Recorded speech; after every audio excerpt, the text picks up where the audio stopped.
My guest today is an absolutely lovely, lovely individual. So I would like to welcome her to my podcast, Fulfillment in Faith, and my passion project, which is the series You Are Not the Only One.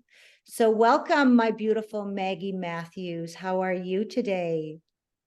I'm very well, thank you, Shannon, and thank you for letting me be on your podcast. This is Oh, wonderful. I'm just so excited that you're here. So, just to get started here, Maggie, if you want to let the audience know a little bit about yourself, where you're from, and then from there, you can just go right into your story. Okay. I'm from the UK and I'm a hypnotherapist, bereavement and grief counsellor, and a grief coach. So basically, I have written a book because I went through experiencing domestic violence, which was about 15 years ago. And as the pandemic came about and we were all locked in the UK, domestic violence rose. And because it rose so much, I decided I had to share my experience of domestic violence with other women because I wanted to support them, help them. So I have written this book called Losing My Identity. Now, this is my own personal journey of me surviving domestic violence and coming from a victim to a survivor. Now, we had the perfect life. We had a beautiful house, we had our own successful business, we had properties abroad, and we traveled a lot. And everyone thought we were the perfect family.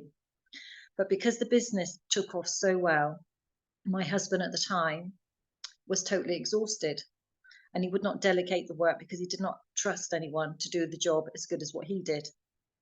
So his health deteriorated through exhaustion, wouldn't listen to the doctors, and carried on working. And all of a sudden, I noticed changes in his behavior, his body language, his attitude. He wasn't the family man that he used to be. He was staying out late and he was going off for days at ends. And I thought, what's going on? I thought he must be having an affair or something. And money was disappearing from our bank account. As time went on, I found out through asking questions and probing and friends and whatever that he was taking heroin. So I had to, confront him with this idea because it totally was soul destroying, life destroying, because I'd never heard about heroin. I thought this understands his mood swings. One minute he's nice as pie and really loving like he used to be, and then it'd be like a Jekyll and Hyde. He would totally, turn. His character would become angry, would become nasty, would become irritable. Nothing was good enough, nothing was right, and we were like walking on eggshells all the time. So this was the start of the journey of leading up to the domestic violence. So when I confronted him about it, he was totally in denial. He said it was me, that I was cracking up, I was imagining it all. And he said, and at the end of the day, if I was, so what? I'm still working, we've got a successful business, what difference does it make? And as time got on, he went deeper and deeper into it. And of course, his behavior became a lot more volatile, a lot more angry. And myself and my son, obviously, we took the brunt of it. So the house then became a house of fear, not a house anymore of loving family, peace, and quiet. It became fear. We were all anxious. We didn't know what mood he was going to be in when he came home. So in the end, I said to him, if he doesn't give it up, which I would support him with, and help him to go through the system of withdrawing, and he was like, no, he said, it's not affecting us, it's not affecting the business, we're all going to be fine. I was like, I'm sorry, I don't agree with it. I don't want my children to be brought up by a heroin addict and living in fear because of the mood swings and the tensions and not knowing when you're coming home, if you're coming home. So I filed for divorce. That went through. And during this time, life at home was unbearable, absolutely unbearable. Um, it was again, the violence got worse, the abuse got worse. And anyway, finally, the divorce came through and he moved out. Um, and then one day he came round and said, I want to see the children. And during this time, he'd been drinking as well as doing the heroin because I could sense it on the phone. I could smell it when he came to the doorway. As he came into the doorway, he said, right, I want all of you to get upstairs. I said, what do you mean? I said, I thought you'd come to see the children. I want you all upstairs. And he put me into the bedroom and he said to the children, right, say goodbye to your mum tonight because if I can't have her, nobody else can. And so I'm going to slit her throat, chop her up into pieces, You're going to go to foster care and I'm going to go to prison. So that was the most horrendous night of my life. He beat me up, threw me across the room from side to side.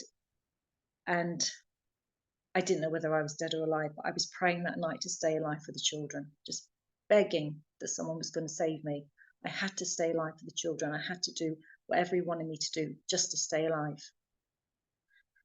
So basically, the children came in and asked him what the hell was going on. And obviously they could see the state of me in the room and they were absolutely devastated. They were in shock. They were crying. They were begging him to stop. And eventually he did. But then after that night, we weren't allowed to leave the house. We had to stay in the house. The children weren't allowed to go to school. So we were like kept hostage in our own house. And then eventually, because he ran out of the heroin, he had to go and get some more heroin. He left my family home, during which time the children could go back to school. So obviously they went back to school. They were traumatized. The school obviously picked up on why I hadn't been in school for a week. I was still an absolute mess, totally bruised, swollen, whatever, all over. And so my son told the school called me in and they said, you've got to call the police because you cannot go home because it's not safe. So within 24 hours of that happening, we had to pack a suitcase. The police escorted us from our home, from our town, into a women's refuge. And we never went back again. We had to say goodbye to our family, our friends in that time, but we physically couldn't do it. But in our heads, when we were driving in that police car, leaving our family home, we didn't know where we were going, what was happening. We were still in shock and traumatized from what we'd been through. And we basically went to a refuge where we stayed, and with our suitcase packed full of clothes and essential items, we never returned to that house again. And we were totally taken out of the area for never to return home. So basically we had to start our lives all over again.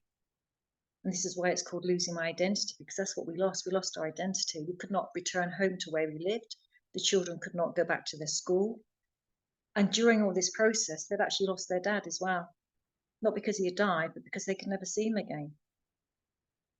Because of what we had went through that night, it was so traumatic, so devastating, that he was not safe to be with anymore.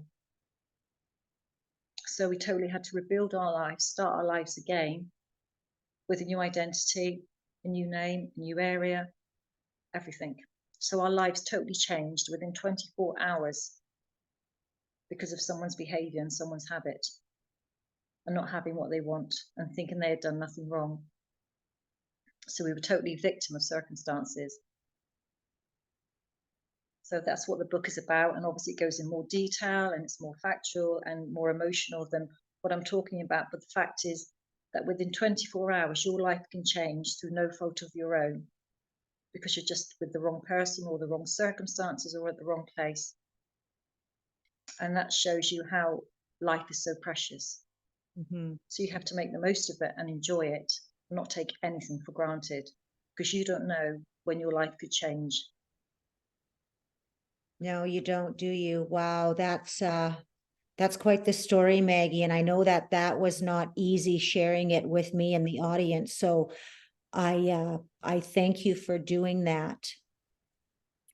Now we're going to get into some questions here. During that whole process that you went through, that journey, there would have definitely been self-discovery as well. And sometimes we have to go through the most difficult times in our life to realize what they really are. Can you share with me and the audience what you feel, what you learned the most out of that process? That's if you can. Yeah, absolutely. I learned so much, to be honest, because you don't realize how strong you are until you are put in a situation like that. You've got to have courage, you've got to have determination, you've got to have self-belief, and you've got to be totally independent and actually make decisions, not just for you, but for the children and for the best scenario. And you don't even know whether you're going to do that or not. Because when you've been through any sort of trauma, you lose yourself and you lose the power really to think properly. because you think, if I've gone through this, you start to feel guilty, you start to feel weak, you blame yourself, you shame yourself, you feel unworthy, you feel unloved, you feel not good enough. And then you think, am I going to be responsible enough to get me and my children through this situation? Am I going to be strong enough? Am I going to make the right decisions? Who do I listen to, which I can trust? Because obviously you lose trust with what you've gone through, because you're meant to be in a safe place in a lovely family home, and you're meant to protect your children. So everything that you believed in totally goes out the window. Your values, your beliefs, because you're now a different person than what you were before that scenario. So suddenly this new person comes out within you, which shows courage, strength, power, and in an odd way, a new respect for yourself, which you didn't have before. Even though you don't feel worthy and you don't feel any self-love, and you feel so guilty with what you've put the children through, and you don't feel good enough, there's another side of you, which I think also the anger makes you move on. It makes you the survivor. It makes you fight. And you think, I'm not going to live in fear anymore. I'm not going to be controlled. Because even though you're safe, in your head, you've still got that fear. You've still got the control. You still hear all the words that were being thrown at you, or that negative behavior, that negative abuse, and those negative words that make you feel absolutely useless. Mm-hmm. Absolutely. But Wow. Mm-hmm. So, well, we know that this world can be a very cruel place for sure. And there are so many others that are going through domestic abuse on so many different levels. For those people that are hearing your story, what is it that you would like to share with them? What guidance, um, or any advice would you would like to speak to them directly? I think I, the thing that I realize with these relationships, when you're in love with someone, you stay with them because you're hoping they're going to change, and you want them to change, and you believe everything they say because you want to keep the family unit together. But after experience what I've had, it's like, do not think like that. Just get out as soon as you see the first signs of control, of fear, of mental abuse, emotional abuse. You need to get some help. You need to get out. Maybe not for you, but for your children, because they've got no choice. They are victim of these circumstances. So you need to protect them and put them first. And there is so much help out there now. Don't be afraid to ask. And that's the other thing. I thought nobody was going to believe me because we had such the perfect life on the outside. Nobody would believe what was going on behind closed doors. But people now do believe you. You've got to have that voice. You've got to be brave, and you've got to speak out. Because if you don't know if you're going to live for another day. You don't know if one night, one day, they're going to turn. Something worse is going to happen than what's happened before. So you've got to think of number one, and especially your children. And you deserve better. You don't need to live a life like that. You need to respect yourself to say no and walk away and just do whatever you can just to get some help. Mm-hmm. Yes, absolutely. So there's a lot of beautiful things that have come into your life. And can you share with the audience where you are now? Where I am now, I'm living an amazing life. I live a life of peace, of happiness, contentment, and joy. And I am now living the life that I should have lived a long time ago. I've actually got my identity back. I've worked on self-development, personal development, and I'm on a spiritual journey. And I've learned now to love myself, to respect myself, and to release the guilt and the shame and the blame that I carried for so many years for putting my children through that situation.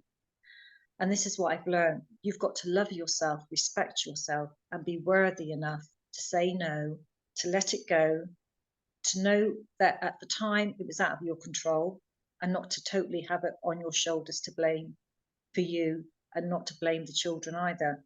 Because at the end of the day, you have done their best for them. You've took them out of that situation.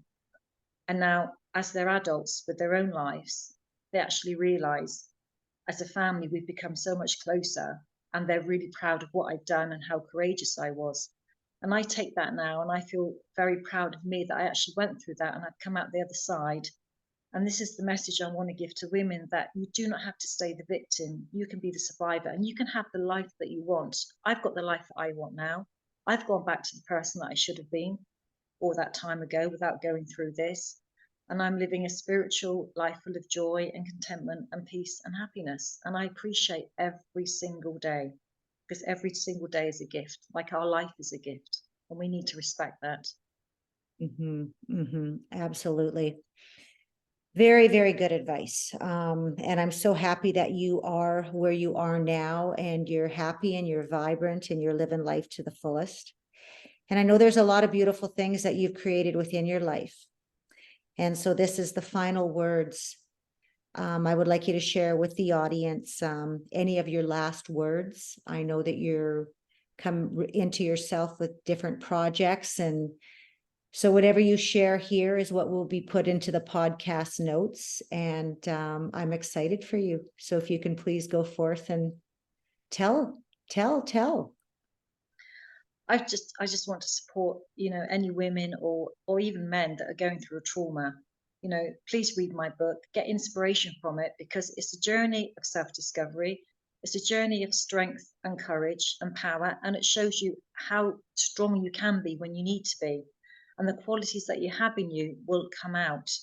Do not live in fear. Do not be afraid to step outside your comfort zone, because life is short. So live it to the max, live it to the full, and do whatever you want to do. I'm doing work now that I love, with all the counselling, the coaching, and the writing, and now the speaking, because I want to have a voice to be heard, because I had to be so quiet for so long. And that was the biggest turning point when I wrote the book, because I could get rid of all the guilt and the shame. And also it helped me heal and helped me have a voice now to be able to speak out to other people that do not accept anything, because at the end of the day, you are worth so much more. You've got to love yourself and respect yourself, and to be happy and peaceful. And you deserve a life that you want through your choice, without living fear and without living in control. But it's only you that can do it. Absolutely. Can you say the name of your book again, please, so the audience can hear? Yeah, it's Losing My Identity by Maggie Mathews. Wonderful. And like I said, it's going to be in the notes of the podcast. And if you want to purchase it, that's where you would go. At this time, Maggie, I want to say thank you so much for being on my podcast, for sharing your journey. And by others listening to your story, that's also definitely going to help them out there. And yeah, thank you so much for everything. And thank you so much for sharing your space and your energy with all of us. Thank you. Thank you so much, Shannan. Thank you.